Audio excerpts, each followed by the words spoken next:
अरुणाचल प्रदेश की बात करते हैं, जहां बन रहे सुबनसिरी पन बिजली परियोजना की जगह पर कल एक बड़ा भूस्खलन होने के बाद नदी के पानी का बहाव कम हो गया है। सरकारी सूत्रों के मुताबिक भूस्खलन इतना बड़ा था कि पानी निकालने के लिए काम कर रहा एकमात्र टनल यहां पर बाधित हो गया।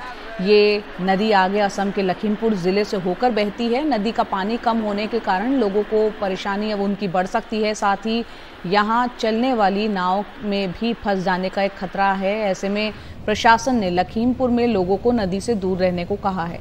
NHPC के बयान के मुताबिक नदी का पानी निकालने के लिए 5 डाइवर्जन टनल बनाए गए थे, जिसमें से 4 पहले ही भूस्खलन के कारण बंद हो गए हैं। तो ये हालात यहाँ पर किस तरह के बने हुए हैं, इस पर ज्यादा जानकारी दे रहे हैं हमारे सहयोगी रतनदीप चौधरी।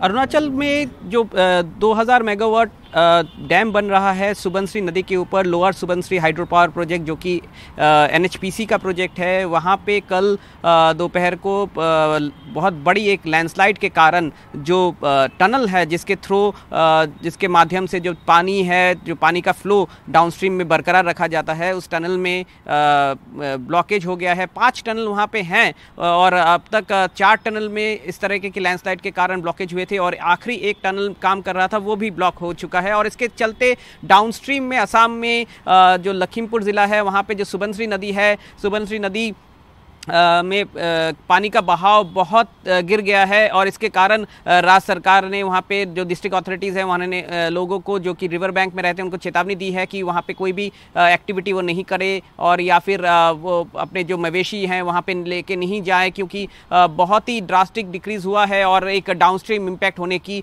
गुंजाइश है। जबकि NHPC का ये दावा है कि धीरे धीरे से जो इनका रिजर्वेयर है वो भर रहा है और जैसे ही वो स्पिलवे के ऊपर से पानी बहना शुरू करेगा और फिर से पानी का जो फ्लो है सुबनसिरी नदी में वो बहाव धीरे धीरे से रेस्टोर होगा। मगर अगर सुबनसिरी नदी की बात करें, बहुत अहम नदी है क्योंकि ये अरुणाचल से आके असम में बहती है और जो ब्रह्मपुत्र नदी है उसकी जो ट्रिब्यूटरीज हैं उसमें से सबसे बड़ी जो शाखा नदी या फिर ट्रिब्यूटरी है सुबनसिरी। तो सुबनसिरी में पानी कम हो जाना उस इलाके की इकोसिस्टम को अफेक्ट करता है और ये जो डाउनस्ट्रीम इफेक्ट है, इसको लेके इसके पहले भी पिछले 10 सालों में बहुत बार प्रोटेस्ट हुए हैं डाउनस्ट्रीम में, क्योंकि एक डाउनस्ट्रीम इम्पैक्ट के ऊपर बहुत ज़्यादा जोर दिया जा रहा था उस प्रोटेस्ट में। ये जो पावर प्रोजेक्ट है ये विवादों में घिरा रहा है इसके पहले भी, और इस तरह के जो घटनाएं हैं ये भी इसके पहले इस पावर प्रोजेक्ट में हुए हैं। तो अब देखना पड़ेगा कि NHPC इस मामले को किस तरह से जल्दी सुलझाता है, किस तरह से जो रिवर की फ्लो है इसको रेस्टोर किया जाता है। मगर असम सरकार ने एक एडवाइजरी जारी की है जो डाउनस्ट्रीम में लोग रहते हैं उनके लिए।